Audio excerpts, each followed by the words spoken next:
মই যোৱা 26 অক্টোবৰৰ পৰা এদিনো ঘৰলৈ নোযোৱাকে মই সদায় গাঁৱে গাঁৱে নগৰে চহৰে লাইন বাগানৰ লাইন এইবিলাকত মিটিং কৰি ঘূৰি আছো। মোৰ এটাই উদ্দেশ্য যে 2026 চনৰ বিধানসভা নিৰ্বাচনত বিজেপি চৰকাৰখনক ব্ৰহ্মপুত্ৰত দলিয়াই দিম। সঁচাকে কৈছো মই আপোনালোকক, সঁচাকে কৈছো। 24 ঘণ্টা মই এতিয়া এটাই কাম কৰি আছো, এটাই দিনে ৰাতিয়ে মোৰ এটাই কাম। এতিয়া মই সপোনো দেখো এটাই যে বিজেপিক হৰুৱালো। মই মানে এনে থকা অৱস্থাতো মই অনবৰতে ভাবি থাকো যে কেনেকে বিজেপিক হৰুৱাম। মোৰ চিন্তা চেতনা অকল এটাই যে বিজেপি RSS নামৰ এই একেবাৰে ভয়ংকৰ ৰাজনৈতিক দলটোক অসমৰ পৰা বিদায় দিব লাগে। অসমৰ পৰা ধৰ্মৰ ৰাজনীতিটো বন্ধ কৰি দিব লাগে। ধৰ্মৰ ৰাজনীতি। বিজেপি হ'ল হিন্দু সাম্প্ৰদায়িক মৌলবাদী দল আৰু AIDFটো হ'ল মুছলমান সাম্প্ৰদায়িক মৌলবাদী দল। আপোনালোকে কোনোবাই ভাল পায় বেয়া পায়, মই কাকো খাতিৰ নকৰোঁ। মই যেনেকে বিজেপিক গালি পাৰোঁ তেনেকে মই AIDFকো গালি পাৰোঁ। খোলা খুলি কথা, কোনোবাই ভালো পাব পাৰে, আপোনালোকে বেয়াও পাব পাৰে। মোৰ শপত, মই কচম খাইছো যে 2026 চনত হিন্দু সাম্প্ৰদায়িক দল বিজেপি RSS আৰু মুছলমান সাম্প্ৰদায়িক দল AIDF, এই দুইটা দলক ব্ৰহ্মপুত্ৰত উটুৱাই উঠাম। মই মানে ধেমালি কৰি কৈ থাকো সদায়, মই সদায় মিটিং বিলাকত ধেমালি কৰি কৈ থাকো বোলো 2026 এইবাৰ মামা আৰু চাচা দুইজনকে এখন চকীত বান্ধিম, গামোচাৰে বান্ধিম। তাৰপিছত এইফালে হিন্দু এইফালে মুছলমান, হিন্দু আৰু মুছলমান চব মানুহে লগ লাগিম, এনেকে কৰিম, এনেকে কৰি একদম ব্ৰহ্মপুত্ৰৰ দ ঠাইলৈ দলিয়াই দিম। ভাল হ'বনে বেয়া হ'ব? ভাল হ'বনে বেয়া হ'ব? ভাল হ'বনে বেয়া হ'ব? সঁচাকে কওঁ, মই একদম সঁচাকে কৈছো। 24 ঘণ্টা এটাই কাম কৰি আছো যে এই দুইটা পাৰ্টিক যদি খেদিব নোৱাৰো, অসমত কোনোৱেই শান্তিত থাকিবলৈ নাপায়। হয়নে নহয় কওক? হয়নে নহয় কওক? এটা মুৰ্গীৰ ডিম, আপোনালোকে মুৰ্গীৰ ডিম বুলিয়ে কয় নে? মুৰ্গীৰ ডিম বুলিয়ে কয়। এটা মুৰ্গীৰ ডিম ভাইয়েৰ বেহেনো অহাৰ আগতে, কোন তাৰমানে ভাইয়েৰ বেহেনটো কোন? ভাইয়েৰ বেহেনো আমাৰ প্ৰধানমন্ত্ৰী হোৱাৰ আগতে এটা মুৰ্গী ডিমৰ দাম আছিলে 3 টকা। হয়নে নহয় কওক? এতিয়া কেইটকা? 10 টকা। কেইটকা দাম বাঢ়িলে? কেইটকা দাম বাঢ়িলে? 3 টকাৰ পৰা 7 টকা। এটা মুৰ্গীৰ ডিমৰ দাম বাঢ়িলে 7 টকা। কোনোবা মানুহে ক'ব পাৰিছে নেকি যে মুৰ্গীৰ ডিমৰ দাম কিয় ইমান বঢ়াইছ? যদি কোনোবাই কয় সেইটোৰ নাম অখিল গগৈ, আৰু যেতিয়াই মই কওঁ যে মুৰ্গীৰ ডিমৰ দাম কিয় বঢ়াইছ, তেতিয়া কয় যে ই মুছলমানৰ পক্ষ। কয়নে নহয়? ইয়াৰ চব প্ৰশ্নৰে উত্তৰ হিন্দু মুছলমান। হয়নে নহয় কওক আপোনালোকে? মই সেইদিনা কৈছো, হিন্দী চেনেল এটা, ইণ্ডিয়া টুডে বুলি চেনেল এটাই মোক সুধিছে, বোলে কিয় অনবৰতে বিজেপিক গালি পাৰ? মই বোলো সিহঁতৰ চব্জি যিটো আঞ্জা বনাই, আপোনালোকে চব্জি কয় নে আঞ্জা কয়? চব্জি কয়। সেই চব্জিটোত অকল এটাই মছলা থাকে, সেইটো হ'ল মিয়া। হয়নে নহয়? মুছলমান হয়নে? সদায় মই বোলো আৰু মোৰ মিয়া মছলা খাবলৈ মন নাই, আৰু এইবাৰ মই অসমৰ পৰা মিয়া মছলাটো নাইকিয়া কৰি দিব খুজিছো। কথাটো বুজিছেনে? সদায় চব কথাতে যদি মিয়া কয় নে নকয়? এই অসমখন খালে মিয়া আহিব।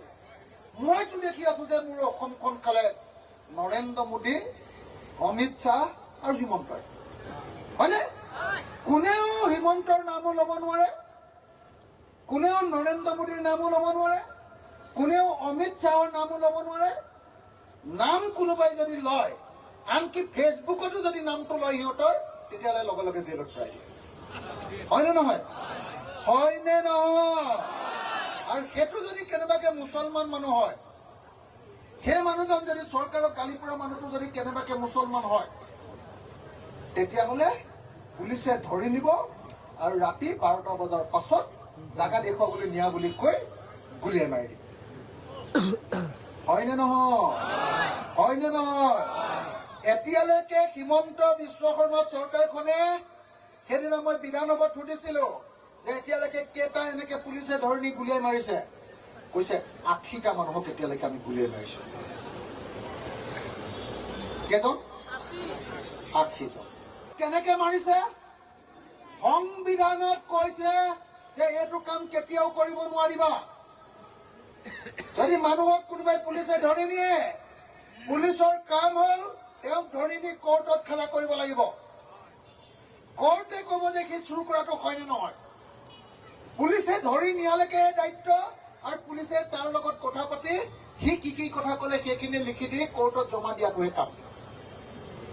কোৰ্টে বিচাৰ কৰি দিব কোনটো ভাল, কোনটো বেয়া, কোনটো জেলত যাব লাগে, কোনটো ঘৰলৈ ঘূৰাই পঠিয়াব লাগে। ইহঁতে সেইটো কোৰ্টে বিচাৰ কৰাৰ আগতে ৰাতি লৈ যায়, জাগা দেখুৱাবলৈ লৈ যায়, আৰু ৰাতিয়ে বুকুতে গুলিয়াই মাৰি পেলায়। হয়নে নহয়? আপোনালোকে বুজি পাইছে নাই মই নাজানো। এইটোৱে হ'ল এই সময়ৰ গণতন্ত্ৰৰ আটাইতকৈ কলা অধ্যায়, যে ইহঁতি আমাৰ দেশৰ সংবিধান নামানে, ইহঁতি আমাৰ দেশৰ আইন কানুন নামানে, ইহঁতি আমাৰ দেশৰ আদালত নামানে, ইহঁতি একোৱেই নামানে। ইহঁতি RSS আৰু বিজেপিয়ে আমাৰ সংবিধানখন ফালি, আমাৰ সংবিধানখন ব্ৰহ্মপুত্ৰত পেলাই দি, গংগাত পেলাই দি, ইহঁতি তেহেঁতৰ হিচাপ মতে হিন্দু দাণ্ডাদাৰেৰে সিহঁতি দেশখন চলাব খোজে।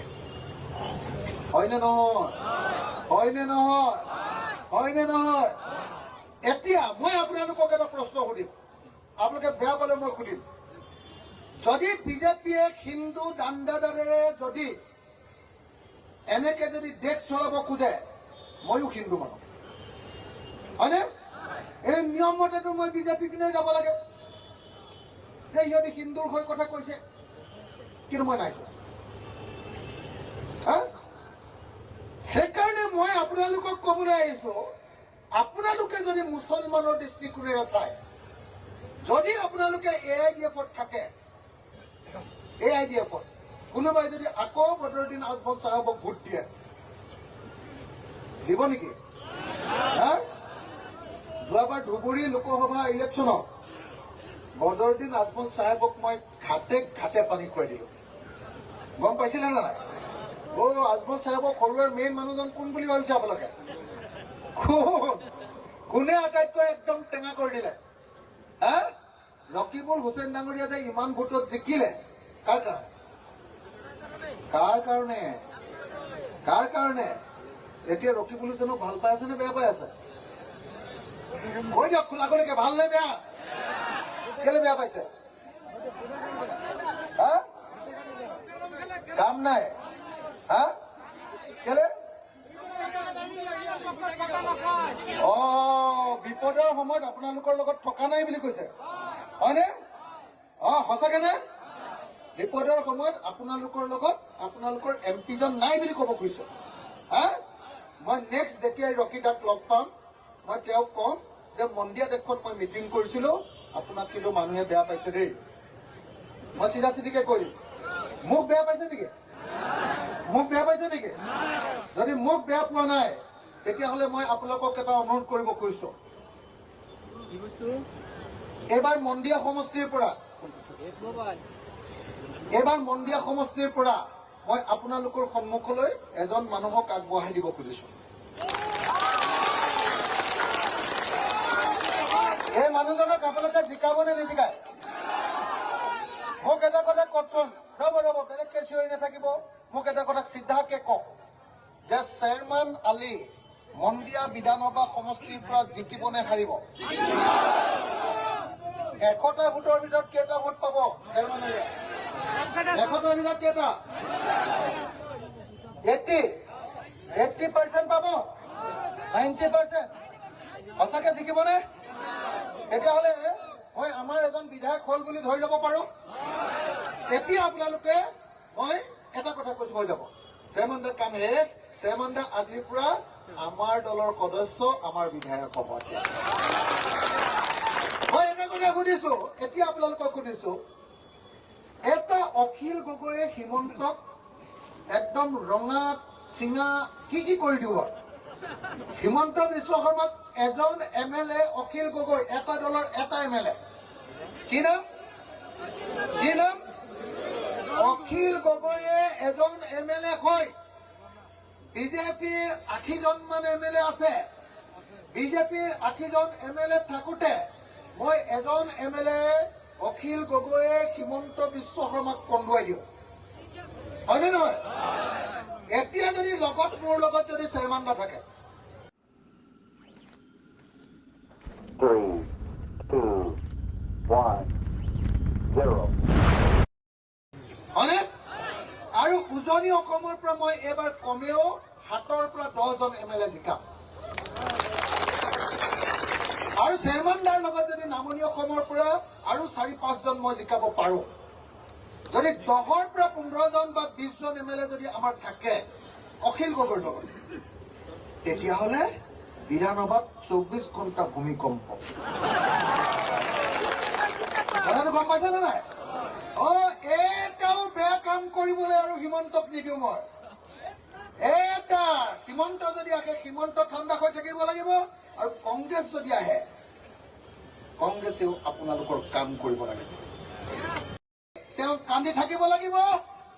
আৰু কংগ্ৰেছৰ লগত যদি আমি চৰকাৰ কৰোঁ, কংগ্ৰেছকো সকলো কাম কৰিবলৈ বাধ্য কৰিম। ভাল হ'বনে বেয়া হ'ব? ভাল হ'বনে বেয়া হ'ব? ভাল হ'ব। এতিয়া আমি চৰকাৰ কৰিলে কি কাম কৰিম? চৰকাৰ কৰিলে কি কাম কৰিম? মই কৈ গৈছোঁ, মই 5টা কাম কৰি দিম আপোনালোকক। 5টা কাম। আমনি পাইছে নেকি? উঠিছে যে কেনে?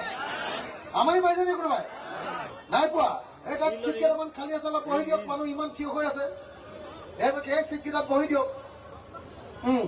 চিট কেইটামান খালী হৈ আছে, তাত বহি দিয়ক। মই আৰু 10 মিনিট 15 মিনিট ক'ব পাৰিম নে নোৱাৰিম? পাৰিম। আমনি লাগিছে নেকি? ঠাণ্ডা লাগিছে নেকি?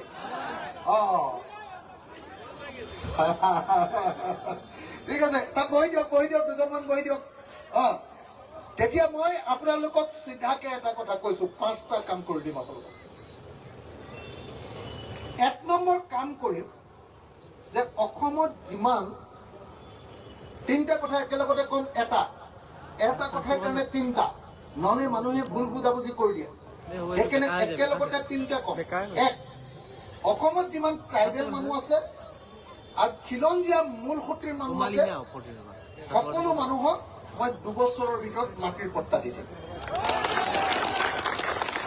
2, মই অসমত যিমান চাহ বাগানৰ মানুহ আছে, চাহ শ্ৰমিকক 2 বছৰৰ ভিতৰত পুৰা মাটিৰ পট্টা দি দিম। আৰু 3, অসমত যিমান মুছলমানে হওক বা অন্য ধৰ্মৰ মানুহে হওক, যি 71 চনৰ আগতে আহিছে অসমত, যাৰ 71 চনৰ পৰা যাৰ পৰিয়ালৰ ভোটাৰ তালিকাত নাম আছে, মই 100% পৰিয়ালক মাটিৰ পট্টা দিয়া ব্যৱস্থা। ভাল হ'বনে বেয়া হ'ব? সঁচাকে ভাল হ'বনে বেয়া হ'ব? হিমন্ত বিশ্ব শৰ্মাই কিছুমান মানুহক পট্টা দিছে, কিন্তু পট্টা দিওঁতে পইচা লৈছে, প্ৰিমিয়াম। মই সকলো মানুহকে ফ্ৰীকে মাটিখিনি, প্ৰিমিয়াম নোলোৱাকে ফ্ৰীকে মাটিখিনি তেওঁলোকৰ নামত পট্টা কৰিম। 1। 2, এই যে মাটিখিনি দিলোঁ, মাটিখিনিত মই খেতি কৰিবৰ কাৰণে 5টা কাম কৰি দিম। প্ৰথম কামটো কৰি দিম যে চব মাটিতে খেতি কৰিবৰ কাৰণে পানী, ইৰিগেশ্যন, জলসিঞ্চনটো ফ্ৰী কৰি দিম। আৰু যদি কোনোবাই নিজৰ মেচিনেৰে পানী তুলি খেতি কৰে, নিজৰ মটৰেৰে পানী তুলি যদি খেতি কৰে, তেতিয়াহ'লে তেওঁৰ মটৰৰ ডিজেল বা ইলেক্ট্ৰিচিটিৰ খৰচটো চৰকাৰৰ পৰা মই বহন কৰি দিম। ভাল হ'বনে বেয়া হ'ব এইটো? ভাল হ'বনে বেয়া হ'ব? এইটো 1 নম্বৰ কাম কৰিম। 2 নম্বৰ, মই 2 নম্বৰ কামটো কৰি দিম যে প্ৰত্যেকখন গাঁৱত মই 5খন ট্ৰেক্টৰ দিম চৰকাৰৰ পৰা। কাৰণ দুখীয়া মানুহবিলাকে ট্ৰেক্টৰ কিনিব নোৱাৰে। এতিয়া 3বাৰেই খেতি কৰি থাকিব লাগিব।